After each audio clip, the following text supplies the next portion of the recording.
The betrayal unfolds. The emergency klaxons shrieked through the bridge of the UES Defiance, casting everything in blood-red light. Captain Sarah Chen gripped her command chair as the ship shuddered under another impact. Through the reinforced viewport, she watched something that defied all logic and reason. Galactic Council vessels, their hulls gleaming with the symbols of a dozen allied species, were systematically destroying human colonies. "Report," Chen barked, her voice cutting. Through the chaos, Commander Marcus Vale, his face illuminated by the flickering tactical displays, responded without looking up. "Captain, we're receiving distress signals from 17 human settlements. Council fleets are attacking without warning, targeting civilian populations and infrastructure." Sarah's blood ran cold. The Galactic Council, the supposed guardians of interstellar peace, were committing genocide. After 30 years of humanity proving themselves as valuable allies, contributing technology and resources to the galactic community, they were now being systematically exterminated. "How many ships?"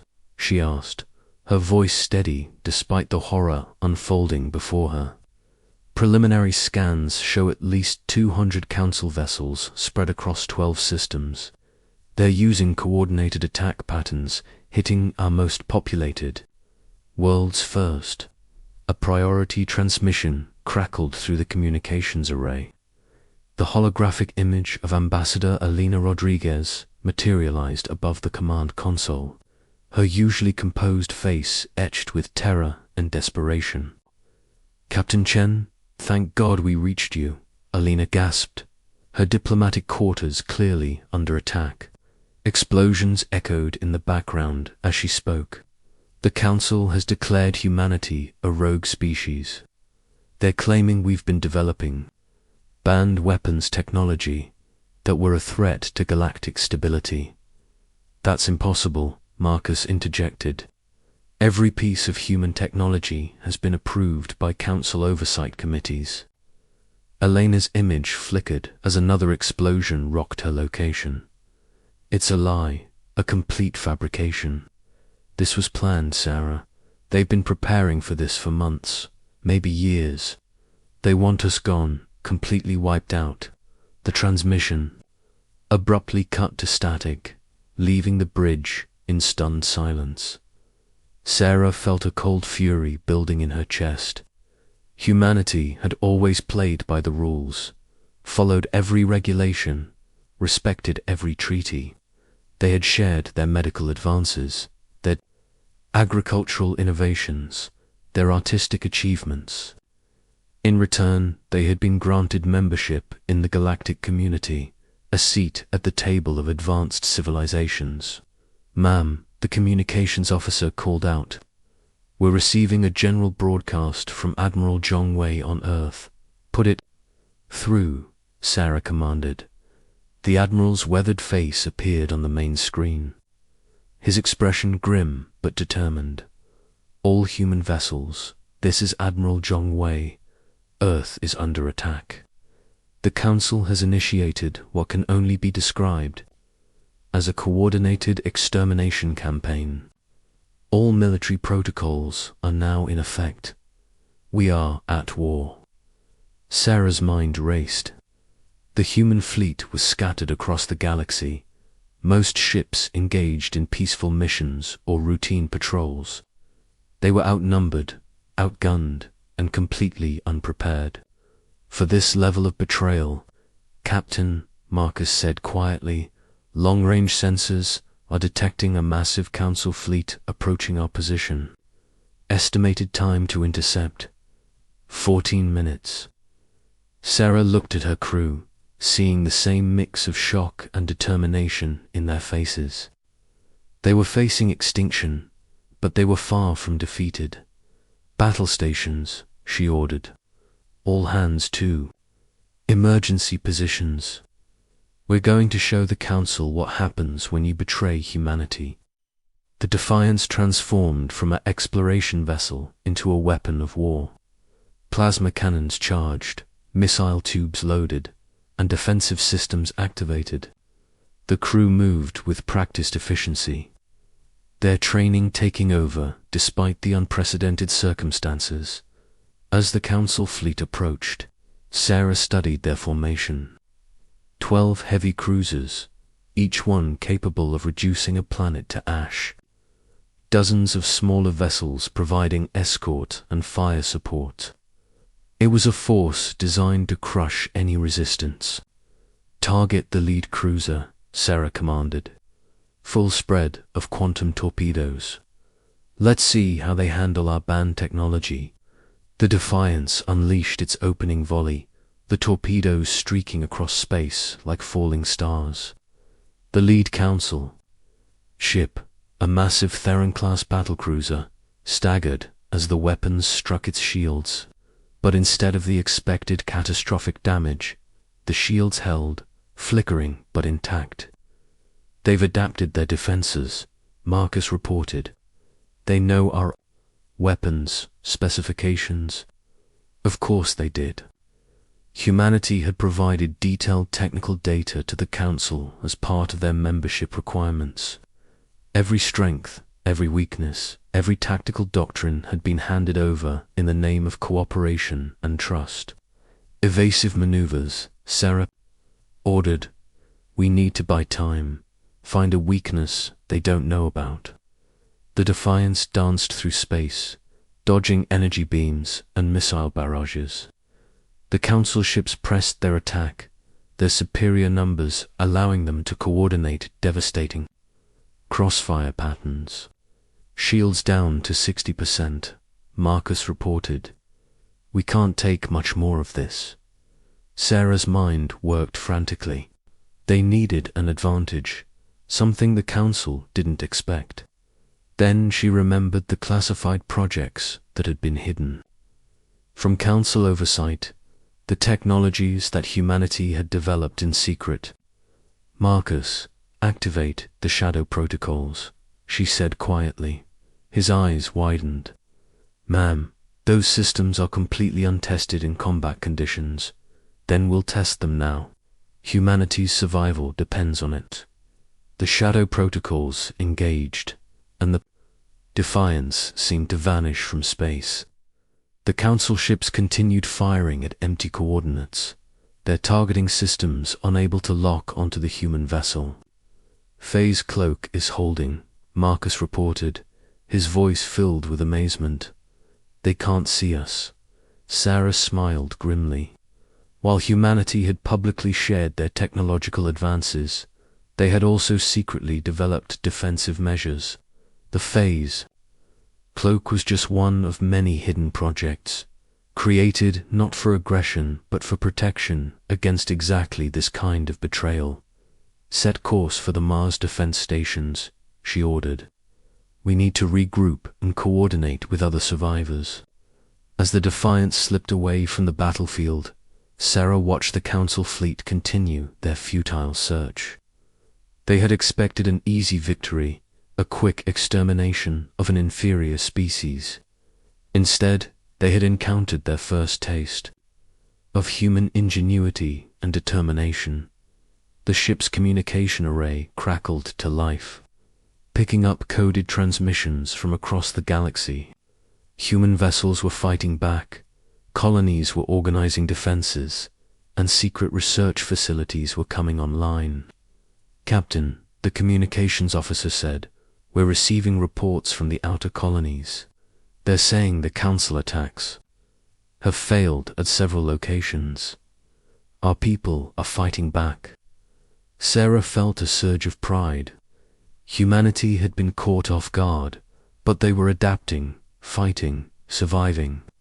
The Council had made a critical error in their calculations. They had assumed that humanity would panic, scatter, and die quietly. They were about to learn how wrong they were. As the Defiance approached the Mars defense grid, Sarah saw the massive installations coming online. Weapons platforms that had been disguised as mining stations revealed their true purpose. Defensive shields that could protect entire planets activated for the first time. This is Admiral Zhong Wei, came a transmission from the command center. Welcome to the Resistance. Captain Chen, we've been waiting for this day. Sarah realized with chilling clarity that humanity had been preparing for this possibility all along. Not because they were aggressive or warlike, but because they had learned from history. They had studied the fate of other species who had trusted, too completely, who had revealed all their secrets to supposed allies. "What are your orders, Admiral?" she asked. "We're going to show the Galactic Council what happens when you betray humanity," Zhong replied. "We're going to unleash everything we've been hiding, every secret project, every hidden weapon. They wanted to see dangerous humans. They're about to get their wish." The war had begun, and humanity was ready to fight back with everything they had. Humanity's wrath unleashed the Mars Command Center, hummed with activity as Sarah Chen stood before the massive holographic display showing the galaxy. Red indicators marked Council attack fleets, while blue dots represented human forces. The picture was grim, but it was changing. "Status report," Admiral Zhong Wei commanded, his voice carrying the weight of humanity's survival. Commander Marcus Vale stepped forward, his tactical analysis ready. "The Council's initial assault destroyed approximately 40% of our outer colonies, but their advance has stalled. Our hidden defense networks are holding, and we're receiving reports of successful counterattacks in 6 systems."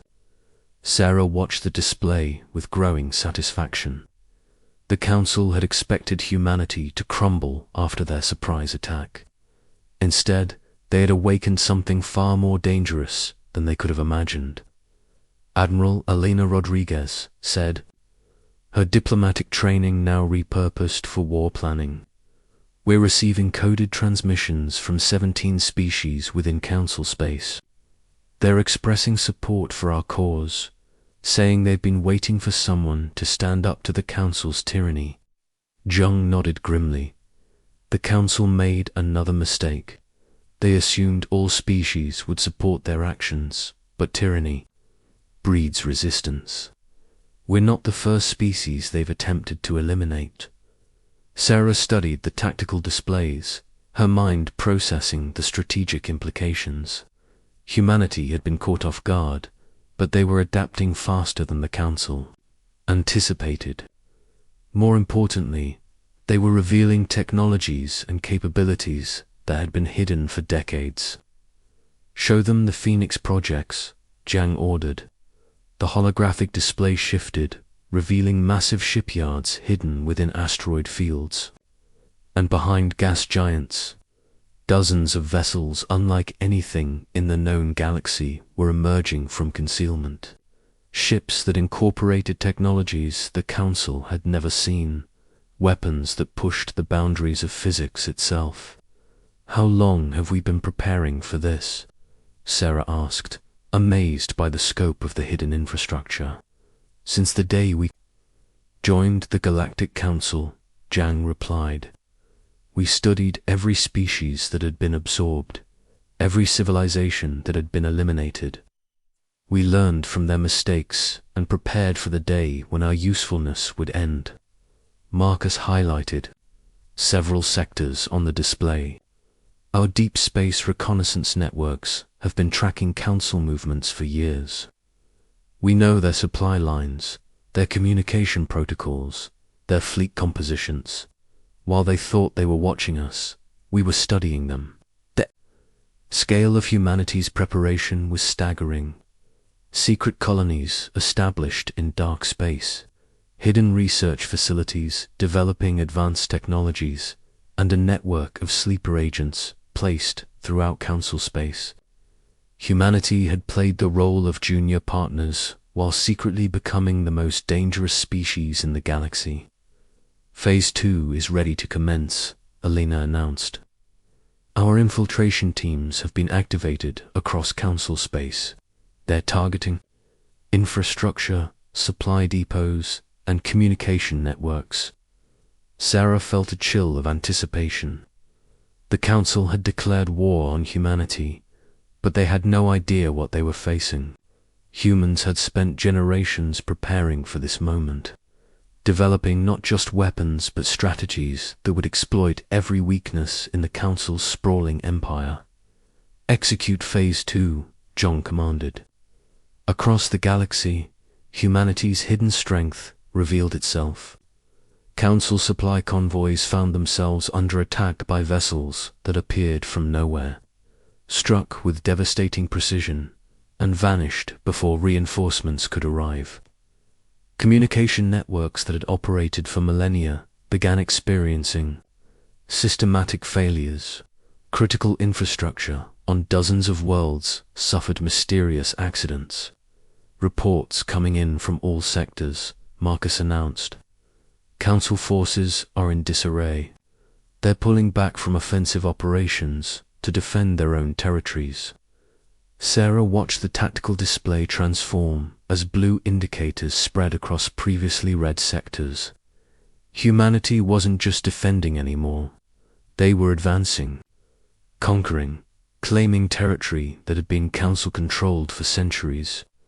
Captain Chen, Zhong said, I want you to take command of Task Force Retribution. Your mission is to strike at the heart of Council space, to show them that humanity is no longer their victim. Sarah felt the weight of command settle on her shoulders. What's the target, Admiral? The Council's capital world, Centralis Prime. We're going to end this war where it began, in the chambers where they voted to exterminate us. The assault fleet that assembled around the Defiance was unlike anything the galaxy had ever seen. Ships that blended human engineering with captured alien technology, weapons that operated on principles the Council had never encountered, and tactics that had been refined through decades of secret planning. As the fleet entered hyperspace, Sarah reflected on the journey that had brought them to this moment.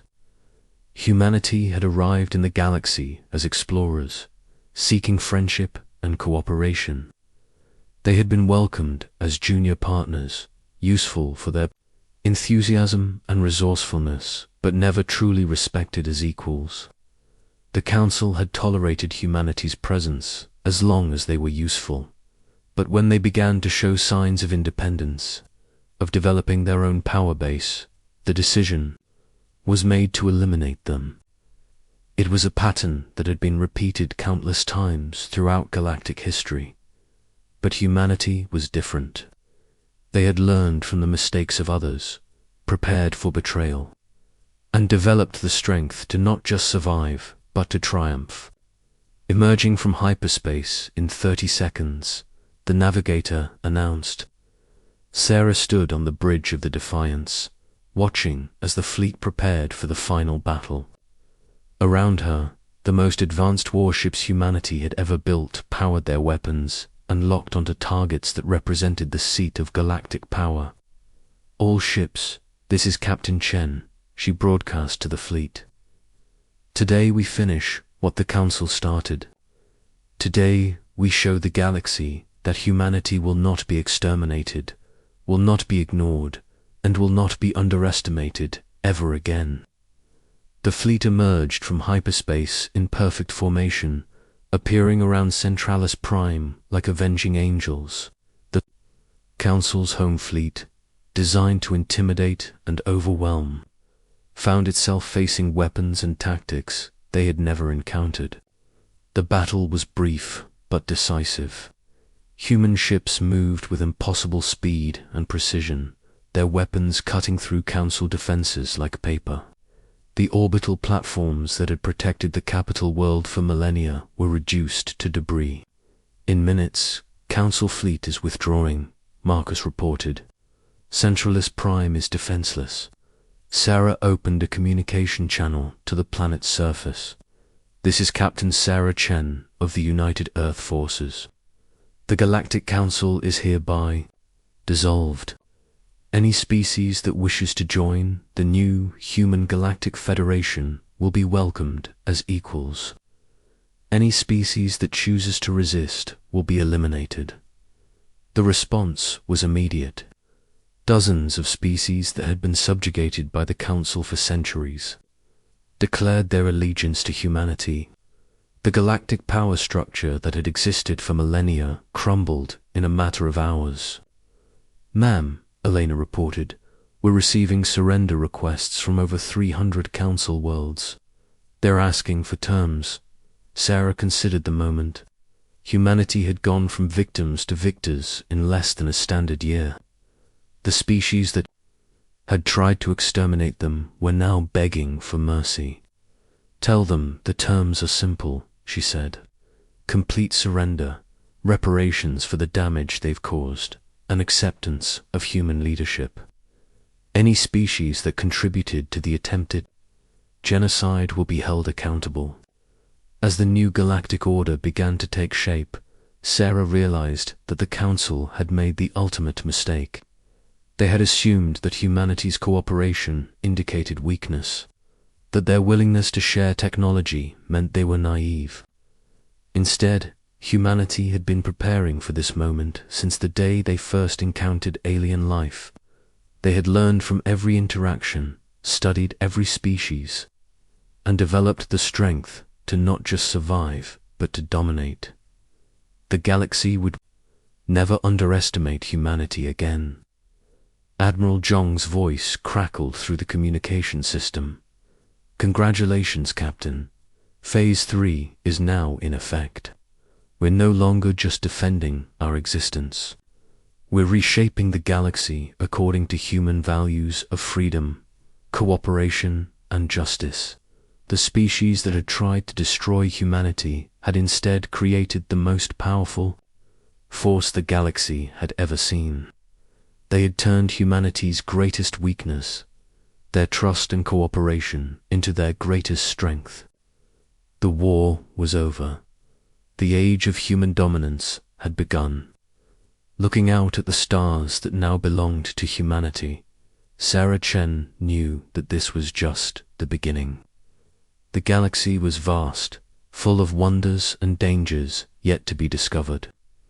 But whatever challenges lay ahead, humanity would face them as they always had, together, determined, and utterly unstoppable.